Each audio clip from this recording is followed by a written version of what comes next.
Good evening সবাইকে। সন্ধেবেলা চা নিয়ে চলে এলাম আমি আর আমার মেয়ে। আচ্ছা, এটা হচ্ছে সেই RLB ডিটক্স টি, যেটা আমরা রোজই খাই, প্রতিনিয়তই খাই। ডিটক্স টিটা খেলে কি হয়, বেশ একটু এনার্জিও দেয় আর বাজে টক্সিনটা রিলিজ করতে সাহায্য করে শরীরের মধ্যে দিয়ে, ভালো টক্সিন তৈরি হয়। তা সেই জন্যই ডিটক্স টিটা খাওয়া হয়। আর সাথে কিছু সল্টেড কাজু আছে, অল্প কটাই নিয়েছি। কাজু তো বেশি খাওয়া উচিত নয়, হার্টের প্রবলেম হবে, কোলেস্টেরল হাই হয়ে যাবে।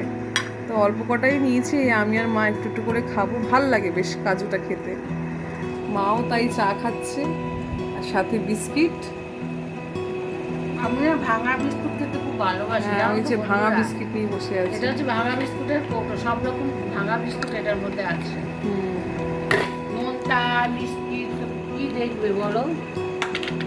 এটা পেটা মধ্যে গুড্ডে, এটা ক্রিম, কি বিস্কিট এটা? ওটা hide and seek cream biscuit. হ্যাঁ, তারপরে এই ধরনের একটা বিস্কিট, এটা কি বিস্কিট জানি না আমি।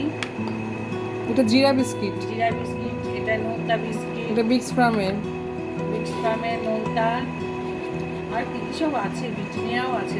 হ্যাঁ, অনেক কিছু বিস্কিট মিক্সড করা রয়েছে। আমরা অনেক বিস্কিট খাই, প্রচুর বিস্কিট খাই আমরা। এত বিস্কিট খাই যে কি বলবো। দোকানদার হাসে। আমাদের এক কৌটো বিস্কিট বেশি দিন যায় না। এই হচ্ছে আমাদের ইভিনিং স্ন্যাক্স বলতে গেলে। আমাদের স্ন্যাক্স আইটেম এইটা, ইভিনিং স্ন্যাক্স, সল্টেড কাজু। টাটা।